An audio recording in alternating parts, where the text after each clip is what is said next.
going to Afghanistan and pick up a soldier that had just stepped on a landmine. He had both of his legs, lower extremity legs, he had external fixators on and just come out of surgery. He was probably between 20 and 21. He had not yet had his 21st birthday. And he was still in a great deal of pain, and I asked him, was there anything I could get for him or do anything for him? And he really said no. He said he was just happy to be alive. He said, you guys, to me, are angels coming out of the heavens to take me home.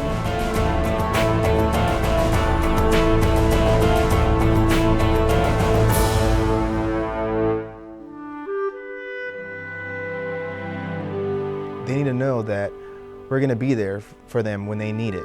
If they get injured on the front lines, we're going to be there to get them out and get them home safely and get them the care that they need. The Aeromedical Evacuation technician not only takes care of a patient's wounds, but he also takes care of what's going on inside of them emotionally.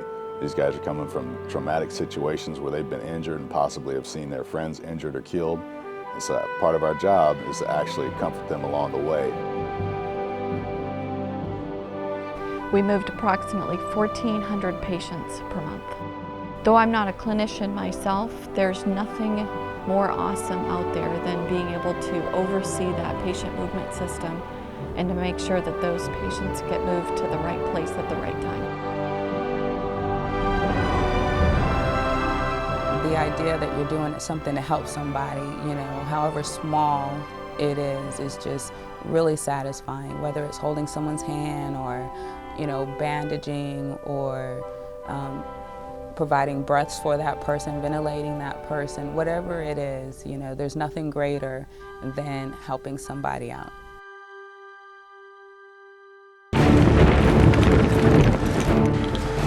There was one mission where we had to land in an LZ.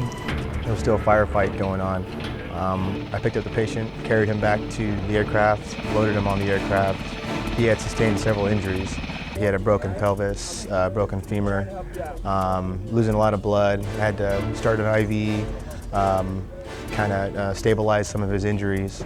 Once we got to the hospital, I transferred the patient over to one of the physicians there, and they were able to give him the surgery and stop the bleeding and save his life. Not only do we provide medical care and evacuation to U.S. forces, but also Canadian, Dutch, coalition forces, also Afghani, Iraqi. Recently I returned from a deployment in Afghanistan where my job was to assist the Afghan National Army Air Corps in developing a medevac system. The level of enthusiasm shown by the medics, the nurses, and the doctors was unbelievable. They wanted so much for this program to work, and they put everything they had into it.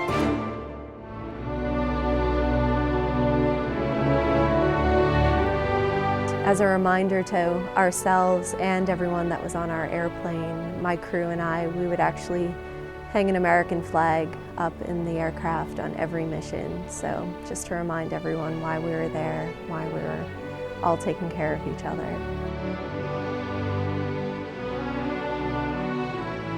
If you're injured, we'll come get you. We will get you to the place that provides the best medical care possible for you.